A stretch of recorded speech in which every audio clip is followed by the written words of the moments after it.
আসসালামু আলাইকুম রহমতুল্লাহি ওয়া বারাকাতুহু। প্রিয় দর্শক মণ্ডলী, সূরা কিলাস শিক্ষায় আপনাদের সকলকে স্বাগত। প্রিয় দর্শক মণ্ডলী, প্রতিবারের ন্যায় আজকেও একটি সূরা আপনাদের সামনে নিয়ে হাজির হয়েছি। আপনারা যদি ভিডিওটি সম্পূর্ণ দেখেন তাহলে অবশ্যই সূরাটি শিখতে পারবেন। আজকে আপনাদেরকে যেই সূরাটি শিক্ষা দিব, সূরাটির নাম হচ্ছে সূরাতুল কদর। অর্থাৎ আমরা অনেকেই বলে থাকি ইন্না আনজালনা সূরা, অর্থাৎ এই সূরাটা অনেকেই নামাজে পড়ি, কিন্তু অনেকের ভুল আছে নামাজে। তাই আজকে যদি আপনারা ভিডিওটি দেখেন এবং আমার সাথে পড়েন, বারবার মুশক করেন, ইনশাল্লাহ আপনার ভুলটি আপনি শুধরাতে পারবেন। তাই দেরি না করে চলুন ভিডিওটি শুরু করা যাক। সূরাতুল কদরি মাক্কিয়া, অর্থাৎ মাক্কিয়া মানে মক্কায় অবতীর্ণ হয়েছে। সূরাতুল কদরি মাক্কিয়া। প্রিয় দর্শক মণ্ডলী, আমি কিভাবে বলি আগে আপনারা শুনবেন, শোনার পরে আপনাদেরকে সুযোগ দিব, আপনারা বলবেন এবং আমার সাথে সাথে শুনে শুনে আপনারা প্র্যাকটিস করবেন, বলবেন। এতে আপনারা আপনাদের ভুলগুলো শুধরাতে পারবেন। বিশেষ করে যাদের উচ্চারণে ভুল আছে এবং যারা শিখতে চান, বারবার যদি ভিডিওটা দেখেন অবশ্যই তাহলে সূরাটি শিখতে পারবেন। বিসমিল্লাহির রহমানির রহিম। إنا أنزلناه في ليلة القدر। এই যে এখানে ইন ওয়াজিব গুন্না, না তিন আলিফ টান, এখানে মধ্যে মুনফাসিল তিন আলিফ টানতে হবে। কেন? মদের হরফের উপরে চিকুন চিহ্ন, বামে হামজা আসছে, এজন্য আমাদের তিন আলিফ টানে পড়তে হবে। আচ্ছা, কিভাবে টানবো?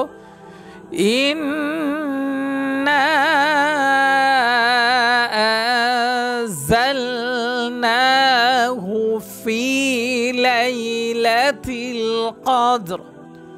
না এখানে টান আছে, হুফি একালিপ টান আছে, লাইলাতিল কদর, কদর। তাহলে শুনুন, শুনে আবার বলবেন। ইন্না আনজালনাহু ফি লাইলাতিল কদর ওয়ামা আদরাকা মা লাইলাতুল কদর। এখানে ওমা তিন আলিফ টান আছে, আদে আদে কলকলার হরফ, দাল হচ্ছে কলকলার হরফ। তাহলে উচ্চারণ কি হবে? ওমা আদরাকা মা লাইলাতুল কদর। তাহলে আমারটা শুনে আপনারা বলবেন, ওমা আদরাকা মা লাইলাতুল কদর। লাইলাতুল কদরি খায়রুম মিন আলফি শাহর। লাইলাতুল কদরি খায়রুম মিন আলফি শাহর। খায়রুম মিন আলফি শাহর। আবার শুনুন, বলবেন। লাইলাতুল কদরি খায়রুম মিন আলফি শাহর। তানাজ্জালুল মালাইকাতু ওয়ার রূহু ফিহা। এই যে তানাজ্জালুল, জায়ের উচ্চারণ শক্ত হবে, জালুল মালা, এখানে চার আলিফ টানতে হবে, মধ্যে মুত্তাসির, অর্থাৎ মদের হরফের উপরে মোটা চিহ্ন, বামে হামজা থাকার কারণে মধ্যে মুত্তাসিল হবে। তাহলে কি হবে? তানাজ্জালুল মালাইকাতু ওয়ার রূহু ফিহা বিইজনি রাব্বিহিম মিন কুল্লি আমর। কি হবে? বিইজনি রাব্বিহিম মিন কুল্লি আমর। শুনুন পুরো আয়াতটা। তানাজ্জালুল মালাইকাতু ওয়ার রূহু ফিহা বিইজনি ربهم من كل أمر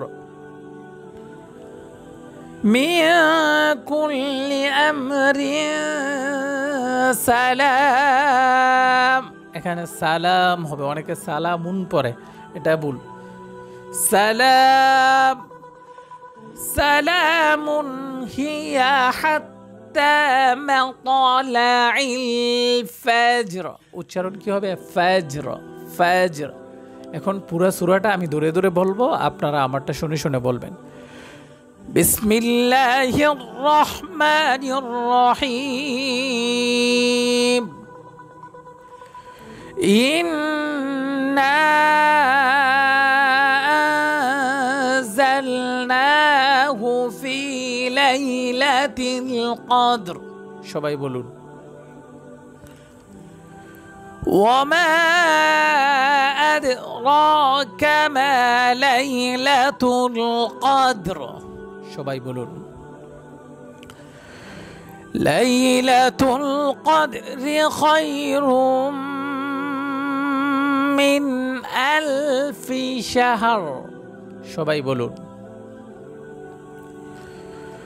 তানাজ্জালুল মালাইকাতু ওয়ার রূহু ফিহা বিইذনি রাব্বিহিম। সবাই বলুন। আবার এখান থেকে মিলাই পড়বেন। বিইذনি রাব্বিহিম মিন কুল্লি আমর। আমর এখানে ওয়াকফ করবেন, করার পর আবার মিলাই পড়বেন। মিন কুল্লি আমরিন সালাম। এখন আবার সালাম থেকে মিলাই পড়বেন। সালামুন হিয়া হাত্তা মাতলাইল ফাজর। প্রিয় দর্শক মণ্ডলী, আপনারা যদি ভিডিওটি বারবার দেখেন তাহলে অবশ্যই এই সূরার মধ্যে যে ভুলগুলো আছে আপনারা আপনাদের ভুলগুলো শুধরাতে পারবেন। প্রিয় দর্শক মণ্ডলী, এরকম নিত্য নতুন কোরআন হাদিসের ক্লাস পেতে হলে, কোরআন হাদিস শিখতে হলে আমাদের চ্যানেলটি এক্ষুনি সাবস্ক্রাইব করুন। আসসালামু আলাইকুম ওয়া রাহমাতুল্লাহ।